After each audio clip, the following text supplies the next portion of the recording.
Weewaawo omugagga bamwogerako nti alungira ku bisiriiza kubanga ebibye tebiggwerera era omugagga tagwa ntabaalo buli lwakuwa nti yogayoga Ssaalongo. Kati nno era omugagga talwewa omuddo yalumuwa olugira nti omwami enkyana akyala egindi anaagenda egindi. Kale nno endwadde teyinza kubanga ya kibiribiri ate mwana wattu gwe n'okulangira eddogo. Endwadde eteekutte tekwefunguzisa mwami wakalwala akayuteyute nti mwami kaakano jangu olabe kanzita. Asaba olubengo asabirako n'enso.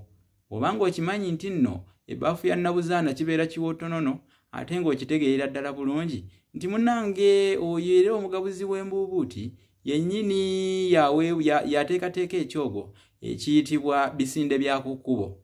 Teweerabira nti olugero bisinde bya ku kkubo era luggwayo nti bisinde bya ku kkubo bigoba mu kyawe. Kale nno namusenga dda akwata lya ŋŋembe eryo nno libeera ffumu naye nga mu butuufu abantu babeera ayogereddemu be basigala nga nabo bamukimba bamubiina bamubigula era nga bamwewuunya. Tukwatire wamu tuzze olulimi tutambuze olulimi lwaffe Oluganda tulubunyise kubanga naawe okimanyi bulungi nti endege ziba nnyingi ne ziyoogaana era ne zikola omwaki okufaananako ogw'envubu. Teweerabira nti mwaki gwa nvubu lwe zirwana lwe gulaba ennaku. Kale nno nange njagala okubategeeza nti ntuuseewo nze Musisi Bosa Geoffrey Munnabusiro nkonge ya muvule nantagwire kyeya kimu kiwoowo olumunyo gwavu atalina mazzi talya ndi saava kubanga ndi mwana wa Bambejja omukenkufu mu lulimi lwa Ssaabasajja era Ssaabasonyiwa kaluwoomya okwetooloola Ssengendo Nnabulamu.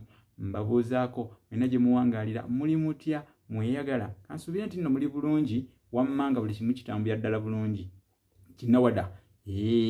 Ate naalwayo bamweyana nanti naye alimu ebika. Waliwo bamweyana awalampya abantu emiti olina omulaba nga avudde mu mbeera ali mu kuwalampa miti naye awatali nnyo kigendererwa. Oyo lubaale bamweyana. Oyo bamweyana tumuyita bamweyana ga mu nkoola. Ate waliwo bamweyana eyeeyogerako ng'omugezi ennyo. Oyo bamweyana y'omumanyi. Oyo tumuyita bamweyana omulalu. Kale ate nno waliwo bamweyana akolagana ennyo n'ebyeru era oyo atambulira wamu n'ennendooli lubaale ow'ebukeerere. Kale nno oyo tumuyita bamweyana lubwaguzi. Bamweyana lubwaguzi. Ebika bya bamweyana byo bitegedde obadde obimanyi obitegedde kasita obitegedde obitegedde. Ebyo nno munnange era byenjagadde njogereko naye ebyokuyiga byo bingi ddala era bintu bye tusoma wano biba bingi nnyo biba bingi nnyo okujjako oyo atafaayo yawo yesaasira simanyanga data budata okuuma bwakyo obwo musimanyanga nze bwensumulula ovaka buno simanya data agenda nnyo ate oteekako bwaki leka bugende kubanga era obuteekako budata osobole okulaba ebyensonga oba abamu data gwe bateekako wakubikkula video zifaanana zitya situmanyi na kumanya. Kati omuntu nabeeraawo ng'agamba ate kakati data kati ffe temutuliraana affe abaweereza ebintu bino tuba nga data mumusaasira kubanga era munnange ate omusana talya bwami wate tugambe tutya. Ekitabo Olulasangeye weekiri nnyo. Ekitabo Olulasangeye kya mitwalo 10. Ekitabo Olulasangeye kiri mu Angelina Bookshop awo ku Mukwano Arcade edduuka Eggi 89.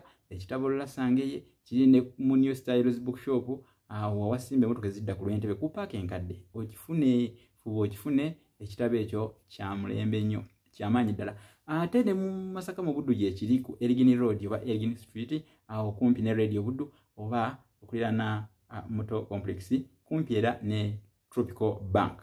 Nze Munnabusiro nze nno omuwandiisi onfuna ku WhatsApp eri +256 781 599 343 yeeyo yokka kuba oyitira ebintu bibeerenga bitambula bulungi bitambula bulungi. Kale katukomeko wano olwaleero twogedde nno bingi ebigambo tugambye ebigambo bakugamba nga yakugamba bannange kansi